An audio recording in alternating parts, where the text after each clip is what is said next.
Hello students, my name is Rohit Penuli and I am from ICT Virtual Class Dehradun. इस ज्ञानदीप के कार्यक्रम में आपका स्वागत करता हूं बच्चों आज मैं कक्षा 12 का जो केमिस्ट्री है वो आपके सामने लेके आया हूं। इससे पहले हम अभी तक क्या पढ़ रहे थे, हम कक्षा 12 में चैप्टर नंबर 1 सॉलिड स्टेट ठोस अवस्था उसके बारे में पढ़ रहे थे और समझने की कोशिश कर रहे थे कि हमारे सिलेबस में क्या है, क्या क्या चीजें हमें पढ़नी है। तो हमने क्रिस्टलाइन सॉलिड्स के बारे में पढ़ा था, जो क्रिस्टलीय ठोस है उनकी हमने विशेषताएं पढ़ी थी, उनके बारे में हमने समझा था। कई उदाहरण, कई एग्जाम्पल के माध्यम से हमने जो क्रिस्टलाइन सॉलिड्स होते हैं उनके बारे में हमने समझा था। जैसे कि रॉक सॉल्ट होता है हमारे पास, है ना, हमारे पास जो क्वार्ट्ज है, डायमंड है, ये कुछ एग्जाम्पल थे क्रिस्टलाइन सॉलिड्स के। हमने देखा था कि उनमें आपको एक रिकैप दे रहा हूँ कि हमने क्या क्या पढ़ा था। हमने देखा था कि वो जो लॉन्ग रेंज ऑर्डर के होते हैं उनमें एक डेफिनेट ज्योमेट्रिकल पैटर्न होता है, ठीक है ना। इस तरीके से क्या होती है, इन पे चीजें होती है क्रिस्टलाइन सॉलिड्स पे, है ना। उसी के अपोजिट्स आज हमने अमरफस सॉलिड्स यानी जो अक्रिस्टलीय ठोस है उसके बारे में समझेंगे कि अब अमरफस सॉलिड्स क्या होते हैं, है ना। उसी से आगे बढ़ते हुए आज हम अपना जो टॉपिक है उसको आगे कंटिन्यू करेंगे और समझेंगे कि अमरफस सॉलिड्स क्या होते हैं, ठीक है ना। तो चलते हैं स्मार्ट बोर्ड की तरफ और अच्छे से इसको जानने की कोशिश करते हैं। अक्रिस्टलीय ठोस यानी अमरफस सॉलिड, अमरफस सॉलिड अक्रिस्टलीय ठोस, ठीक है ना। ये अमरफस सॉलिड अक्रिस्टलीय ठोस, ठीक है। तो इनके बारे में आज हमने समझना है। कल प्रीवियस लेक्चर में हमने जो क्रिस्टलाइन सॉलिड्स था उनके बारे में समझा था, ठीक है ना। तो देखिए अक्रिस्टलीय ठोस होते क्या है, ठीक। क्या होते हैं कि कांच, रबड़ और बहुत से प्लास्टिक के द्रव्य जब ठंडा करने पर ठोस अवस्था पर आते हैं तो क्रिस्टल नहीं बनाते, ठीक है। आपने अपने आसपास के एग्जाम्पल ले लीजिए, आप कांच ले लीजिए, रबड़ ले लीजिए, या जो प्लास्टिक के जो ऐसे चीजें होती है, प्लास्टिक के जो चीजें होती है उनको आप क्या कीजिए, उनके जो द्रव्य है उनको द्रव्य अवस्था में लेके आइए। उनको क्या करिए, द्रव्य अवस्था में लेके आइए। कांच के, रबड़ के और बहुत से प्लास्टिक के द्रव्य, है ना, उनको प्लास्टिक के द्रव्य, प्लास्टिक को आप पिघलाइए, है ना, रबड़ को आप पिघलाइए, कांच को मेल्ट कीजिए। तो ये जब द्रव के फॉर्म में आते हैं, लिक्विड के फॉर्म में, और जब हम इनको थोड़ी देर ठंडा करने को रखते हैं तो आप देखते हैं थोड़ी देर ठंडा होने के बाद ये क्या करते हैं, सॉलिड की शेप ले लेते हैं, ठोस अवस्था में आने लगते हैं, सॉलिड की शेप ले लेते हैं। लेकिन ये क्रिस्टल का निर्माण नहीं करते, क्रिस्टल नहीं बनाते, है ना। क्रिस्टल हमने कल पढ़ा था, जो क्रिस्टलाइन सॉलिड्स होते हैं उनका एक डिफरेंट ज्योमेट्रिकल पैटर्न होता है ना। लेकिन अगर आप उन चीजों को देखेंगे जो आपने लाइफ एक्सपीरियंस किया है, आप देखेंगे जो उनकी शेप होती है उस तरीके से परफेक्ट शेप नहीं होती, है ना।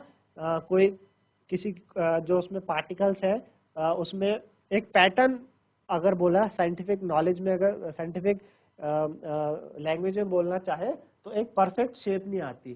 तो इन्हें हम क्या कहते हैं, अक्रिस्टलीय ठोस कहते हैं। इन्हें क्या कहते हैं, अक्रिस्टलीय ठोस कहते हैं, यानी अमरफस सॉलिड कहते हैं, है ना।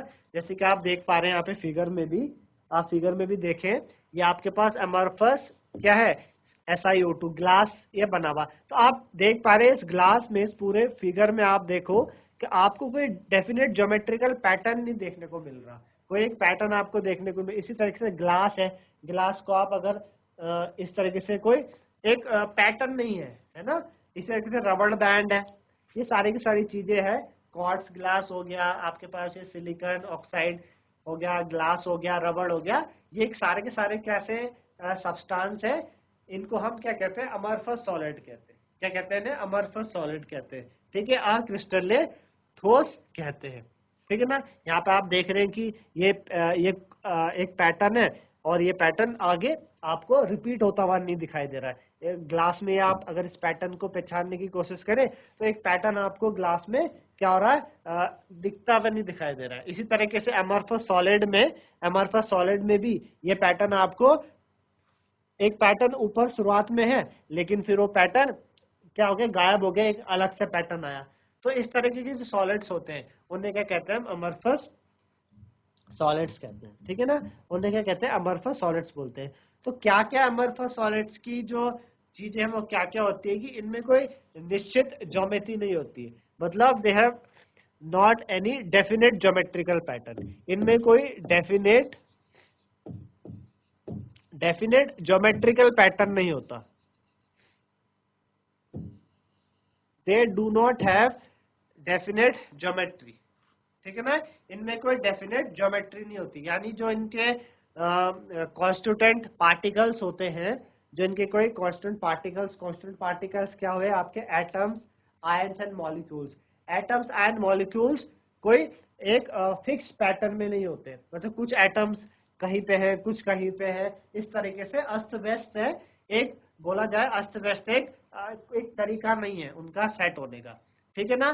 तो इनकी कोई निश्चित ज्योमेट्री नहीं होती, डेफिनेट ज्योमेट्रिकल कैरेक्टरिस्टिक प्रॉपर्टी नहीं होती। इन ठोसों में कणों की व्यवस्था केवल लघु परासी होती है। लघु परासी का मीन्स यहाँ पर कि they have short range order, इनमें क्या होता है, शॉर्ट रेंज ऑर्डर होता है, they have short range order, इनमें शॉर्ट रेंज ऑर्डर होता है, दे पॉसेस शॉर्ट रेंज ऑर्डर, ठीक है ना। शॉर्ट रेंज ऑर्डर का क्या मीन्स हुआ, आपको पहले मैंने डायग्राम में दिखाया है यहाँ पर। शॉर्ट रेंज ऑर्डर का क्या मतलब होता है, शॉर्ट रेंज ऑर्डर आप इस तरीके से देखेंगे कि एक पैटर्न है, रेंज का मतलब होता है कि एक पूरी रेंज तक लास्ट से और मतलब स्टार्टिंग से लास्ट तक एक ही पैटर्न फॉलो होना, जैसे क्रिस्टलाइन सॉलिड्स में होता था, स्टार्टिंग से लेकर लास्ट तक एक ही पैटर्न चलता था। अगर आप शुरू में कोई पैटर्न पहचान लेंगे तो वो लास्ट तक वही चलता रहेगा, आप उसको आगे पहचान सकते हैं, यानी पीरियोडिकली एक फिक्स पीरियड ऑफ टाइम पे, एक फिक्स इंटरवल ऑफ टाइम पे वो पैटर्न, वो चीज रिपीट होती रहती है। लेकिन क्रिस्टलाइन में ऐसा नहीं है, इसलिए हम इन्हें क्या कहते हैं, शॉर्ट रेंज ऑर्डर सॉलिड्स कहते हैं, ठीक है ना। दूसरा, इन ठोसों को super cooled liquid and pseudo solids भी कहते हैं, इनको हम super cooled liquid and pseudo solids भी कहते हैं। सुपर कूल्ड लिक्विड और सीडो सॉलिड्स कहने का क्या मतलब है, because they have a tendency to flow, है ना। इनकी क्या टेंडेंसी होती है, सुपर कूल्ड लिक्विड और सीडो सॉलिड के कहने का क्या मतलब है, दे हैव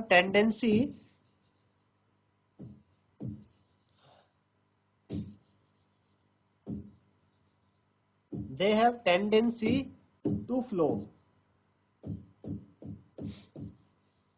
इनके पास क्या टेंडेंसी होती है, फ्लो होने की टेंडेंसी, ये फ्लो कर पाते हैं because they behave like liquid and gases. जो अमरफस सॉलिड्स होते हैं ये क्या करते हैं, लिक्विड और गैसेस की तरह क्या करते हैं, बिहेव करते हैं, लिक्विड और गैसेस की तरह बिहेव करते हैं। इस वजह से इनके पास क्या होती है, फ्लो होने की टेंडेंसी होती है, तो इन्हें हम सुपर कूल्ड लिक्विड कहते हैं। ये धीरे धीरे क्या करते हैं, धीरे धीरे फ्लो करने लगते हैं, धीरे धीरे फ्लो, ये धीरे धीरे फ्लो करते हैं, ठीक है ना, ये धीरे धीरे फ्लो करते हैं। अब इस धीरे धीरे फ्लो का और भी कई उदाहरण आप देखने को मिलते हैं, कि जैसे कि आप देखते हैं कि some glass object from ancient civilisation, है ना, जो कुछ ग्लास ऑब्जेक्ट्स होते हैं, आपने पुरानी जो ओल्ड बिल्डिंग्स है, काफी पुरानी जो ओल्ड बिल्डिंग्स है, एंशिएंट सिविलाइजेशन की बिल्डिंग्स, उनके जो विंडो में लगे ग्लास पेन्स है, उनको अगर आप नोटिस किया होगा, उनको देखा होगा, तो जो उनके जो टॉप होते हैं वो थिन होते हैं और बॉटम थिकर होता है। क्वेश्चन भी काफी बार बोर्ड में पूछा जाता है कि why ancient old buildings having window panes have thicker bottom and thin top, उनके जो टॉप होते हैं वो थिन क्यों होते हैं और बॉटम थिकर क्यों होते हैं, इसका रीजन बताइए, ऐसा क्यों होता है। इसका रीजन सिंपल सा यही है कि जो अमरफस सॉलिड है उनकी टेंडेंसी क्या होती है, बहने की, फ्लो करने की टेंडेंसी होती है।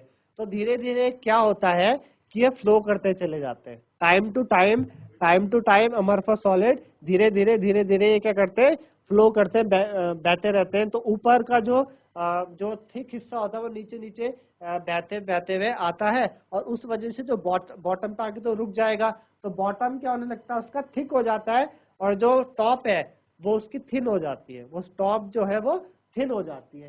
तो ठोसों को सुपर कूल्ड लिक्विड और सीडो सॉलिड हम कहते हैं, क्यों, क्योंकि उनकी टेंडेंसी होती है फ्लो करने की, उनकी टेंडेंसी क्या है, फ्लो करने की उनके पास टेंडेंसी है। इतनी बात सभी को समझ में आएगी कि ठोसों की टेंडेंसी फ्लो करने की क्यों है, और इसका एग्जांपल मैंने अभी आपको दिखाया। दूसरा, इनका गलनांक निश्चित नहीं होता। इनका जो गलनांक है वो निश्चित नहीं होता, यानी जो इनका मेल्टिंग पॉइंट होता है, इनका जो मेल्टिंग पॉइंट है वो निश्चित नहीं है, मतलब एक फिक्स नहीं है। जैसे क्रिस्टलाइन सॉलिड का जो मेल्टिंग पॉइंट होता था वो क्या होता था, वो निश्चित होता था। क्रिस्टलाइन सॉलिड का जो मेल्टिंग पॉइंट है वो निश्चित होता था, लेकिन जो आपके एमरफस सॉलिड्स होते हैं, एमरफस सॉलिड्स, इनका जो मेल्टिंग पॉइंट है वो क्या है, निश्चित नहीं है।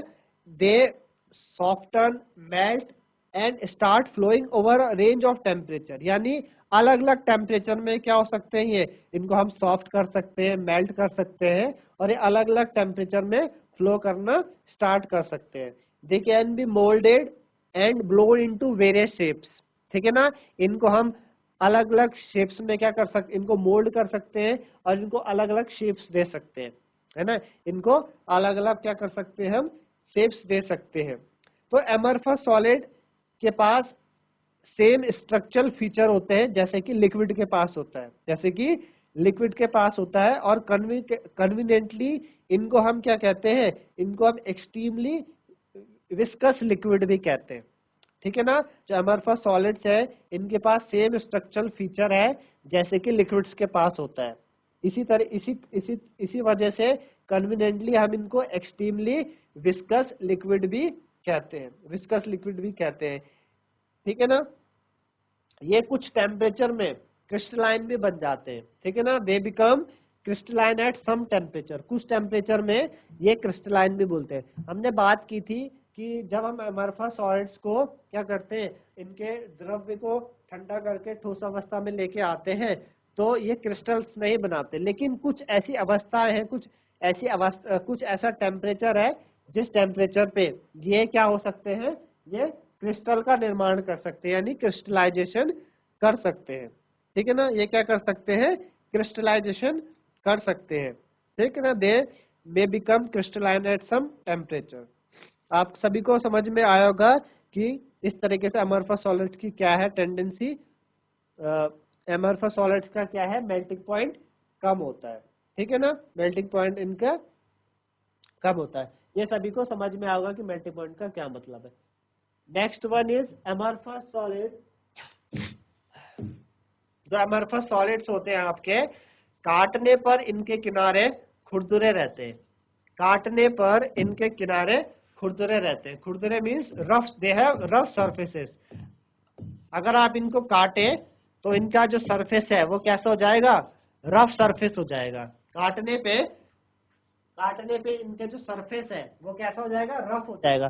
जैसे क्रिस्टलाइन सॉलिड्स को हम जब काटते थे, क्रिस्टलाइन सॉलिड्स को जब हम किसी शार्प चीज से उनको कट करते थे, तो जो उनके सरफेस होते थे स्मूथ रहते थे, लेकिन जो अमरफस सॉलिड्स के सरफेस है वो स्मूथ बिल्कुल नहीं रहते।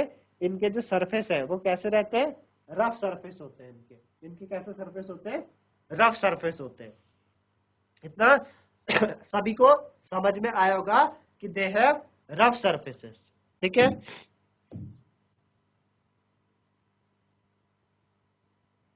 चलिए आगे बढ़ते हैं। यह समदेशिक होते हैं, जो अमरफस सॉलिड्स हैं आपके, they are isotropic in nature. कैसे होते हैं, isotropic, they are isotropic in nature, ये समदैशिक होते हैं। हमने पढ़ा था जो क्रिस्टलाइन सॉलिड्स थे वो एनाइसोट्रोपिक थे, ये समदेशिक है, means they are isotropic, they are isotropic in nature. कैसे होते हैं, आइसोट्रोपिक होते हैं नेचर में। अब सभी को पता है आइसो का मीन्स होता है सेम, है ना। आइसो का मीन्स सेम, यानी इनके पास आइसोट्रोपिक का क्या मतलब हो गया, सेम, यानी फिजिकल प्रॉपर्टीज, जो फिजिकल प्रॉपर्टीज होती है, फिजिकल प्रॉपर्टीज जैसे कि रिफ्रैक्टिव इंडेक्स है आपके पास, ठीक है ना, इलेक्ट्रिकल रेजिस्टिविटी है, ये क्या करती है, हर डायरेक्शन में ये क्या करती है, सेम दिखाएंगी। अगर आप क्रिस्टल के किसी भी डायरेक्शन में इनकी फिजिकल प्रॉपर्टी मेजर करना चाहे तो उनकी वैल्यू क्या करता है, सेम देता है। उनकी वैल्यू सेम देता है।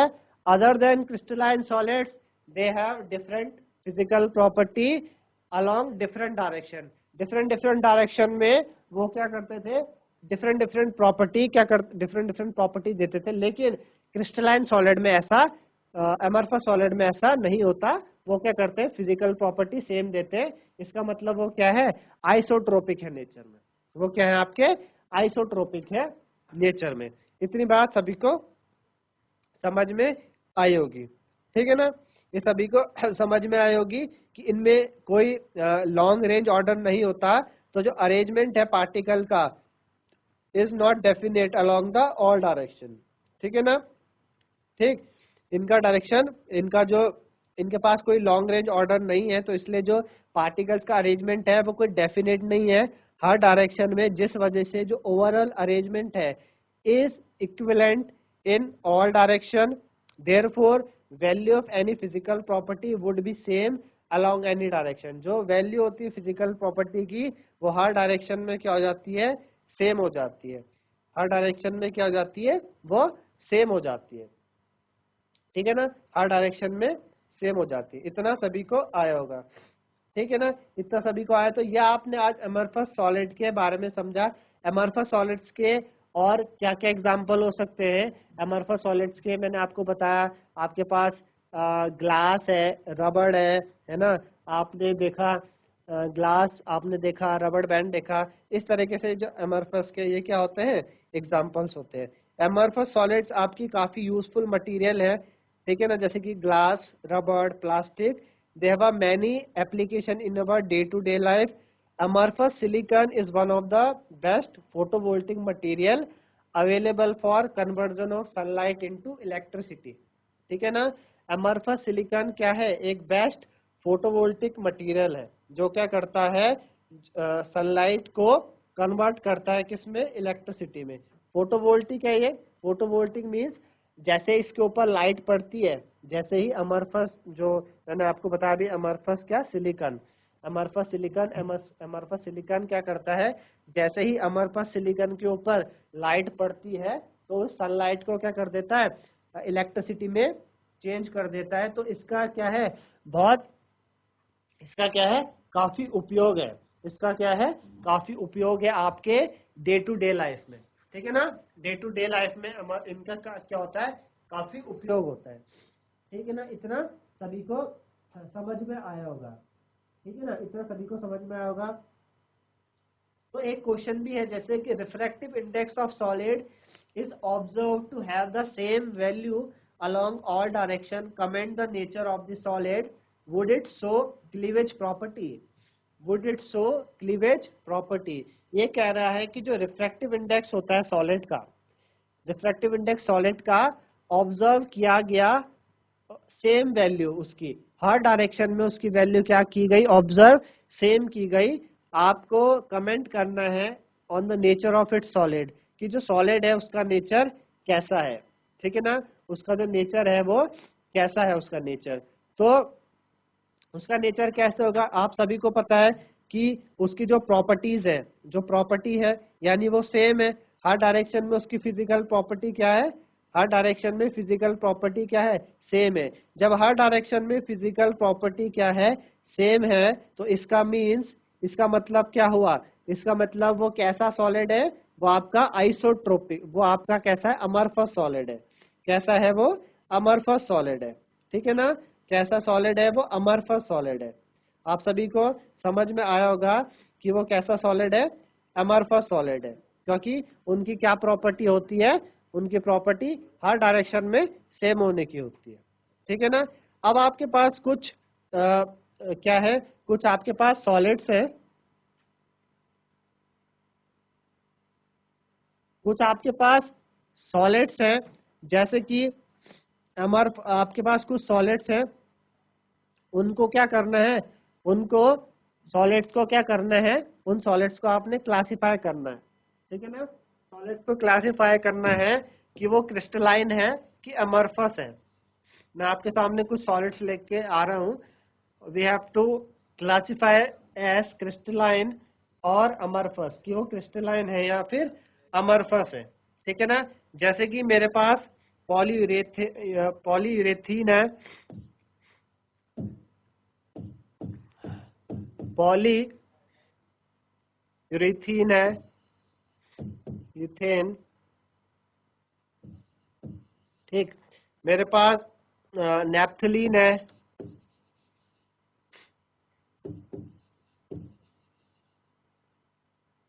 मेरे पास बेंजोइक एसिड है,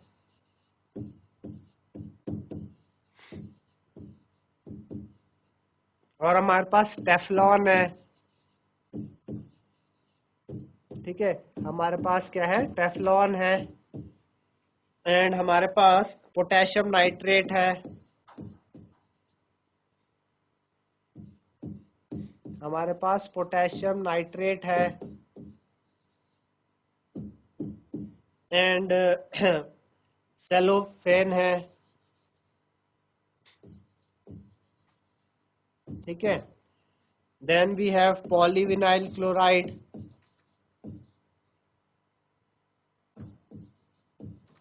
polyvinyl chloride, and we have fiberglass,